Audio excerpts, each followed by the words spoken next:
Subway is the largest restaurant chain on the planet. With over 42,000 locations in 100 countries, they have more storefronts than McDonald's and Starbucks combined. If you live in a developed city, you are likely never more than a 10-minute walk from a Subway sandwich. But in business, biggest doesn't always mean best. Behind the smell of baking bread and the "Eat Fresh" slogans, Subway is fighting a war of attrition. Since 2012, sales have cratered by 25%, and thousands of locations are vanishing. But here's the weird part. As the stores fail, the corporate office is doing just fine. How did the king of sandwiches become a case study in corporate self-destruction? To understand the fall, we have to look at the trap they set for themselves and their own owners. The story begins in 1965 with a 17-year-old named Fred DeLuca.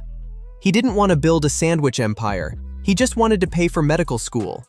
He borrowed $1,000 from a family friend, Peter Buck, and opened Pete's Super Submarines in Connecticut. By 1968, they rebranded to Subway, and they hit on a revolutionary concept: the open kitchen. In the 70s and 80s, fast food was a black box. You ordered at a counter, and a burger appeared from a dark kitchen in the back. Subway changed the game. They put the ingredients right in front of you. You watched the bread come out of the oven. You watched the lettuce get sprinkled on. They pioneered customization before it was a buzzword. Compared to the greasy, mysterious patties at other chains, Subway felt like a pharmacy of health. And they leaned into that image hard. Then came the year 2000, and the ultimate marketing weapon, Jared Fogle. It was the perfect story for a country terrified of its rising obesity rates. A man loses 245 pounds eating nothing but turkey subs? It was marketing gold. Subway wasn't just a sandwich shop anymore, it was a diet plan. They rode that health halo for over a decade, making billions by convincing us that a foot-long loaf of bread was basically a salad. At its peak, Subway was opening a new store somewhere in the world every few hours. But while the world was distracted by Jared's transformation, a much darker reality was forming in the fine print of Subway's contracts. Here is where the growth at all costs strategy turned toxic. To open a McDonald's, you need about $2 million and a rigorous vetting process. To open a Subway, you only needed about $150,000. Because it was so cheap, everyone wanted in. And Subway corporate was happy to let them. Most fast food chains have territory protections, meaning corporate won't let another store open within 3 miles of yours. Subway? They had almost zero territory protection. This led to corporate cannibalism. Subway corporate allowed new stores to open right across the street from existing ones. Why? Because of the royalty structure. Subway takes a staggering 12.5% of a store's gross sales, 8% royalty, plus 4.5% advertising. Notice I said gross sales, not profit. If a store makes $1,000 but spends $1,100 to stay open, the owner is losing money. But Subway corporate still takes their $125 off the top. Corporate didn't care if stores were eating each other's customers. More stores meant more royalty checks, even if the individual owners were going bankrupt. While the business model was cannibalizing the owners, the food was losing its fresh luster.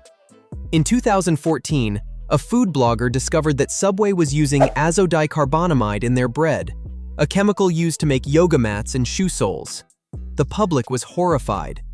Subway removed it, but the Eat Fresh brand was bruised. Then came 2020, when the Irish Supreme Court made a shocking ruling. They declared that Subway's bread had so much sugar, about 10% of the weight of the flour, that it legally could not be called bread. In Ireland, Subway bread is technically classified as cake. Think about that.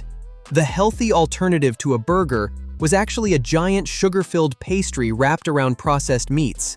Then, the floor fell out. In 2015, the face of the brand, Jared Fogle, was sentenced to 15 years in prison for horrific crimes involving minors. Overnight, the wholesome image Subway spent 15 years building wasn't just gone, it was a liability. At the same time, the competition had finally caught up.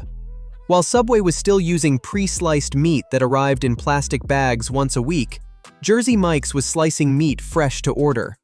Chipotle was offering actual, fresh ingredients. Subway was stuck in the middle, too expensive to be budget and too processed to be premium. They were the middle child of fast food, unwanted and ignored. So, how do you save a sinking ship with 40,000 leaks? Subway is trying a fresh-forward remodel. They are pouring $80 million into new ingredients and forcing owners to spend up to $600,000 to modernize their stores with LED screens and USB ports. They're testing Green Goddess tuna melts and Southern-style French dips. They're even trying to move away from the Subway name in some marketing, focusing on the Subway series. But you can't just paint over a foundation that's cracking. A digital menu board doesn't make the meat fresher, and a USB port doesn't change the fact that the bread is legally cake. Subway's empire was built on being everywhere, but in a world where quality is finally beating quantity, being everywhere might be the very thing that finishes them off.